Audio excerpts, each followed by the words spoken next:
Le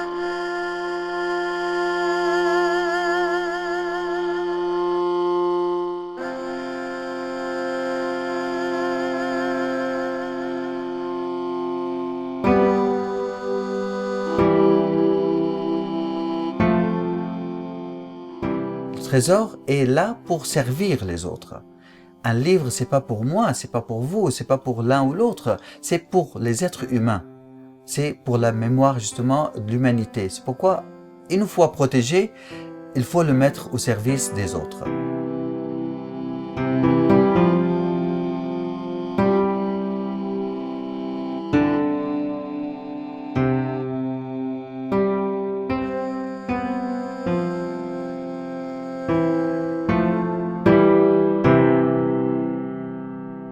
Nous sommes vraiment les gardiens de cette mémoire. Nous sommes les protecteurs un petit peu de ces livres, de ce patrimoine.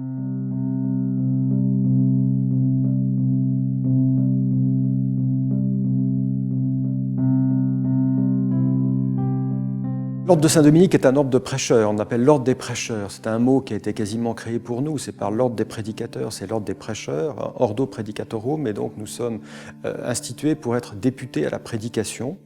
Et députés à la prédication sous toutes ses formes. On peut penser bien sûr à la prédication liturgique, qui reste la plus classique, mais tous nos ministères sont conçus par nous comme des lieux, des occasions de prêcher, que ce soit les médias, les aumôneries, l'art, par exemple. On pense d'ailleurs au bienheureux Fra Angelico.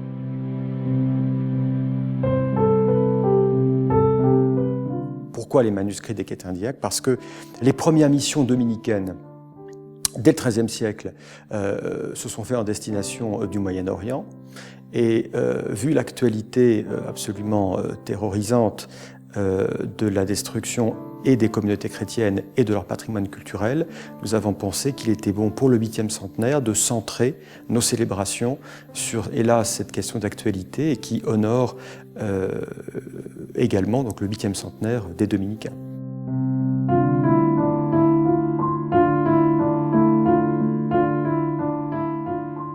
Les Dominicains ont été envoyés par Saint Louis et ses conseillers en Orient pour essayer de trouver des alliances contre les Mamelouks d'Égypte au moment où Saint Louis lance sa croisade. Donc les Dominicains, qui ont aussi une certaine appétence pour les langues, ont été envoyés par exemple vers le grand camp mongol pour essayer d'obtenir une alliance à revers contre les Mamelouks d'Égypte.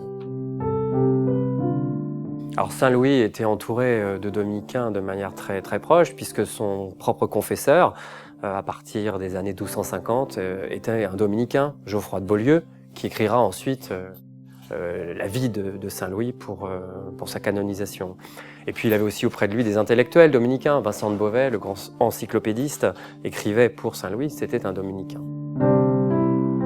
L'un des grands projets de Saint Louis était de racheter à l'empereur de Constantinople les reliques de la Passion, la couronne d'épines, la vraie croix et d'autres reliques du Christ.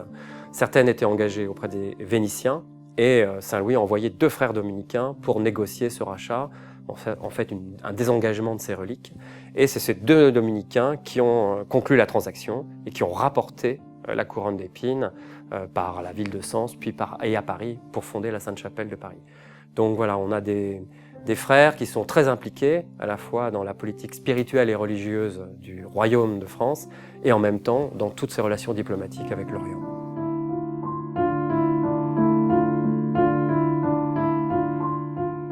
Le Père Chère est pour nous une très grande figure scientifique, notamment de la syriologie française, puisque c'est lui qui a notamment déchiffré le code des lois du roi Hammurabi de Babylone.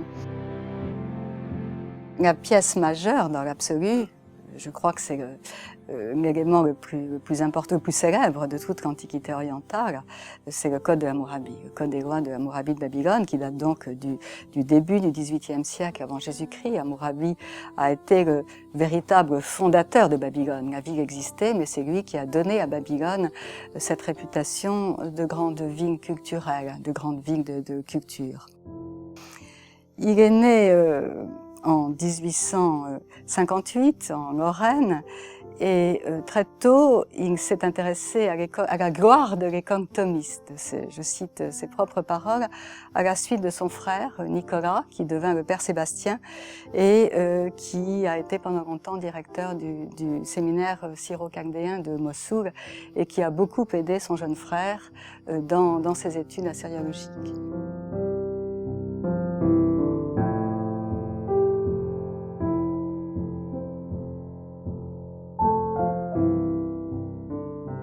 L'ordre a donc en effet 800 ans. 2015, c'est la date exacte, enfin c'est le 8e centenaire exact de la fondation. Donc l'ordre a été fondé en 1215, confirmé une année plus tard par le pape. Enfin, on a pris pour la France cette date de 2015, qui va décliner un certain nombre de manifestations, qui sont des manifestations inscrites pour l'année 2015 aux commémorations nationales par M. Richard, donc le responsable le délégué aux commémorations nationales, grâce à qui nous pouvons décliner l'ensemble ou une bonne partie de ces manifestations. Il y a un aspect de mémoire, de culture, d'histoire, mais il n'y a pas qu'un glorieux passé, il y a l'actualité douloureuse des frères dominicains en Irak, et puis il y a la célébration plus liturgique alors du 8e centenaire, très en lien avec le diocèse de Paris, avec la cathédrale Notre-Dame de Paris, et avec le cardinal archevêque, puisqu'il a accepté de présider l'ensemble de nos célébrations.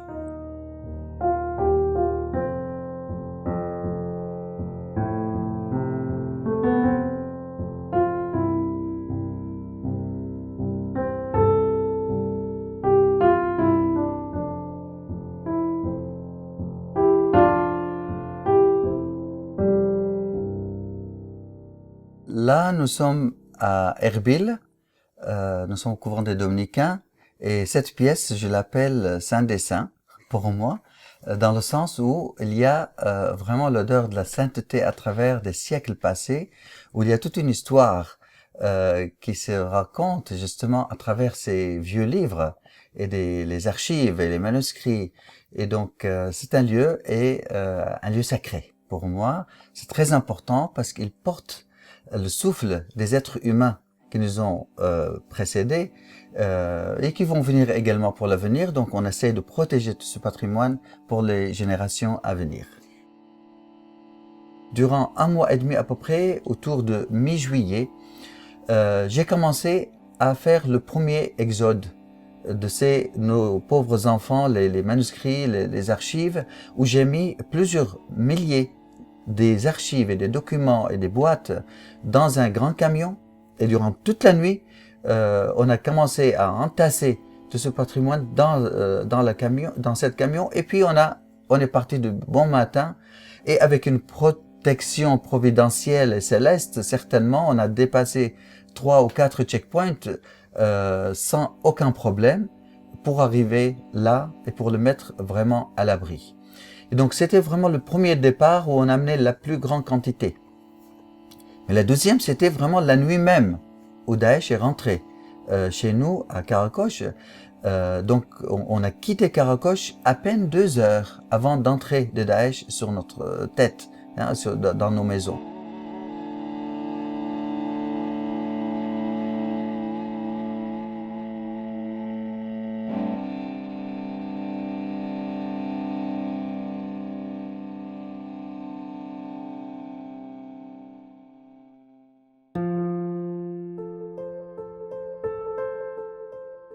Ces manuscrits représentent quelque chose de très important parce que dans cette région de Mésopotamie, un peu plus au sud, mais également au nord, puisque l'écriture s'est diffusée très rapidement, dans cette région de Mésopotamie est née l'écriture, est née l'histoire, puisque l'histoire commence avec l'écriture.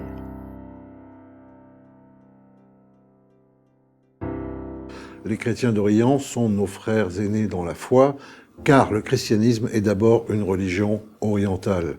C'est évidemment en Terre Sainte que le Christ a vécu. C'est évidemment là d'où les apôtres sont partis. C'est en Orient qu'ont eu lieu les grandes premières synthèses théologiques, la première grande école catéchétique, celle d'Alexandrie d'Origène. C'est là où ont lieu aussi la naissance du monachisme, la naissance des grandes écoles cathédrales.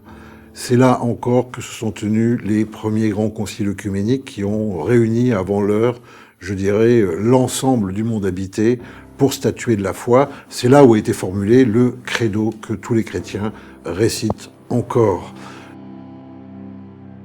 Ces chrétiens d'Orient vont persévérer sous cette forme d'apartheid religieux qui se nomme la dhimitude, le statut particulier que le monde musulman réserve aux juifs et aux chrétiens, mais qui est en fait une citoyenneté de seconde zone.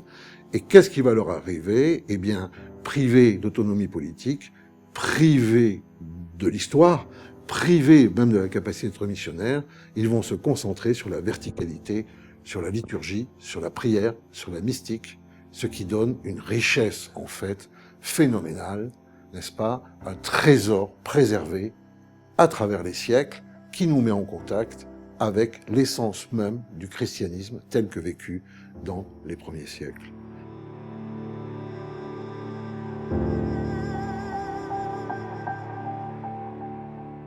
La mémoire est donc un élément constitutif de leur existence. Et donc, il est important de respecter ce patrimoine qui est une richesse pour l'humanité tout entière, une richesse pour eux, bien sûr. C'est leur identité qui est en jeu.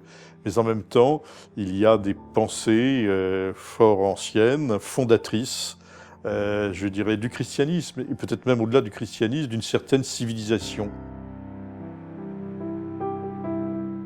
Et ce patrimoine, encore une fois, il va au-delà des limites du christianisme. Et il me semble important que l'ordre dominicain ait consacré des moyens non négligeables à la préservation de ce patrimoine, par exemple la numérisation de manuscrits anciens, comme un certain nombre de dominicains l'ont fait dans le nord de l'Irak depuis des années. Grâce à eux, un certain nombre de ces manuscrits ont pu être préservés, sauvés à travers les drames que connaît cette région depuis plusieurs mois. Et cette numérisation devrait permettre un partage, je dirais, entre les cultures de l'humanité de ce patrimoine essentiel.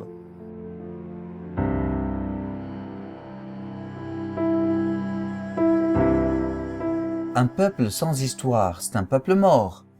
Et une histoire aussi sans peuple, c'est triste, c'est dommage de perdre ce peuple. Donc les deux, j'ai essayé et on a essayé vraiment de sauver ensemble et les protéger. Et nous sommes aujourd'hui à Erbil, tous les deux ensemble.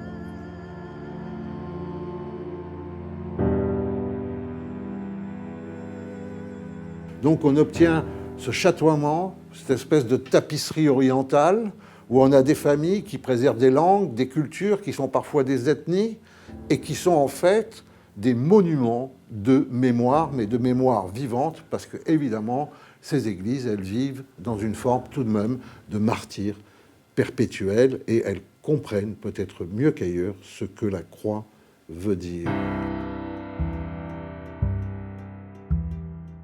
Vraiment, il faut avoir cette expérience de prudence et en même temps de persévérance et de trouver aussi la joie.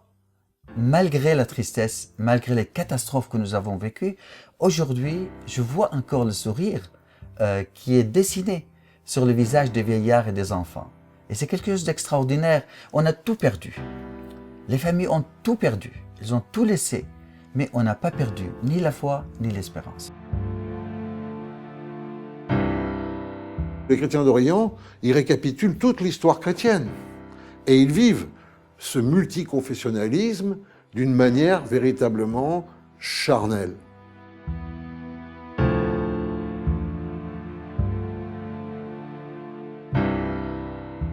L'archive et toute cette histoire du passé, c'est nos enfants, qu'on ne peut pas les abandonner. Donc il faut les protéger, les dorloter et en même temps les protéger pour leur donner la vie pour l'avenir.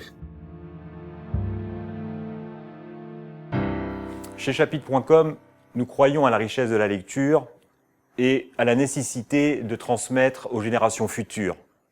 Chapitre.com est une librairie sur Internet créée en 1997.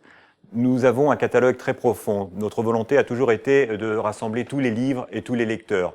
Notre catalogue est constitué de livres anciens allant jusqu'à l'incunable, et puis de livres modernes en passant par le support du livre numérique.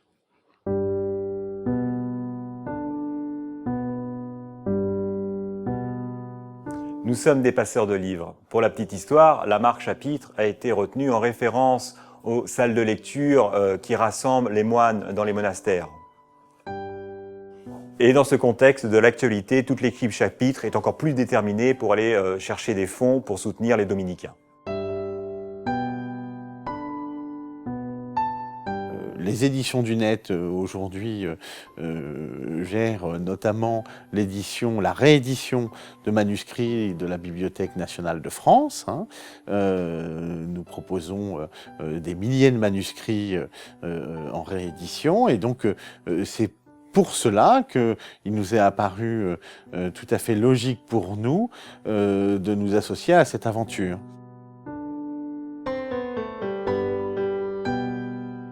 L'édition du livre sur les manuscrits irakiens est une opportunité de faire circuler cette connaissance, cette culture, qui est aussi la nôtre, même si elle a des milliers d'années. Sur cette campagne de communication sur l'exposition des manuscrits irakiens, le livre étant en anglais, en arabe et en français, cela nous a permis de communiquer auprès d'autres langues, d'autres cultures et de parler au monde entier puisque tout le monde se retrouve autour de l'idée de sauvegarder un patrimoine.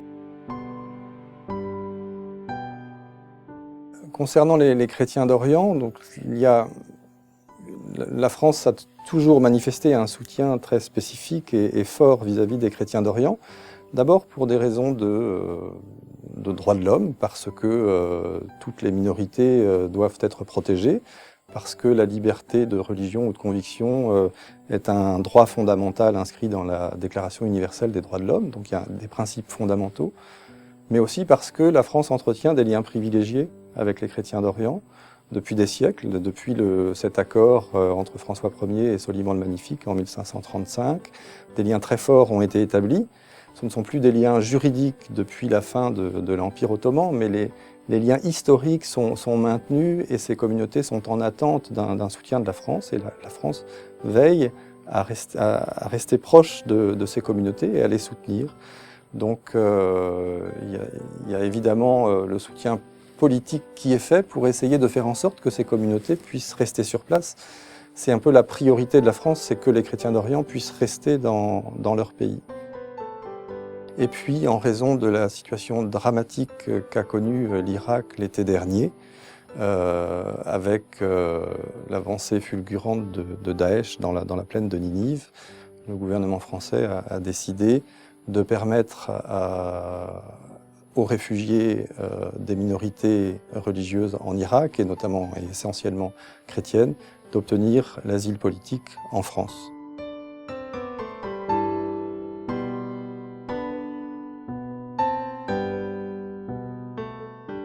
D'abord, ceux qui partent, qu'ils partent. L'Église n'a jamais interdit ou n'a jamais encouragé le départ des chrétiens, ici au moins dans notre région. Parce que c'est une décision personnelle.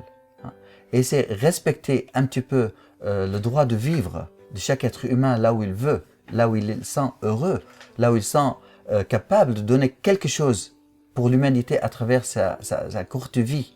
Et donc ces manuscrits, ces livres, c'est très important aujourd'hui. Beaucoup de gens voyagent, quittent leur pays, mais la majeure partie n'emportent pas avec eux le trésor qu'ils avaient dans leur bibliothèque. Et donc, ce qui est beau, beaucoup de gens, à travers l'histoire, à travers des siècles, ils ouvrent justement pour l'Église, pour les couvents, pour les particuliers, ils commencent à offrir justement pour nous leur archive. Et donc, ce qui fait, on commence à protéger leur propre mémoire.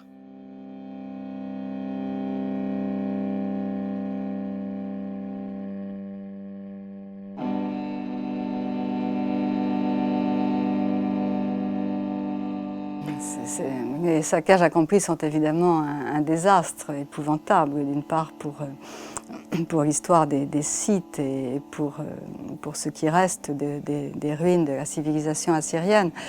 Je crois que c'est encore plus important, c'est vraiment la mémoire d'un peuple qu'on éradique complètement.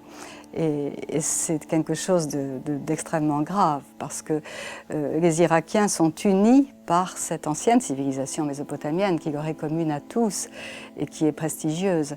Et c'est évidemment un véritable désastre, d'autant plus que ce que nous avons pu voir, puisque nous n'avons que cette épouvantable vidéo très mauvaise, et je crois qu'on a beaucoup dit qu'il y avait beaucoup de moulages, et c'est absolument faux. Il n'y a pratiquement que des originaux qui ont été détruits, et les quelques moulages détruits ont eux-mêmes, pour la plupart, valeur d'originaux, puisqu'il s'agit de moulages d'inscriptions de parois rocheuses dans le Kurdistan, et que ces parois rocheuses sont aujourd'hui très abîmées, et que donc les moulages pouvaient permettre de restituer ce qu'elles étaient à l'origine.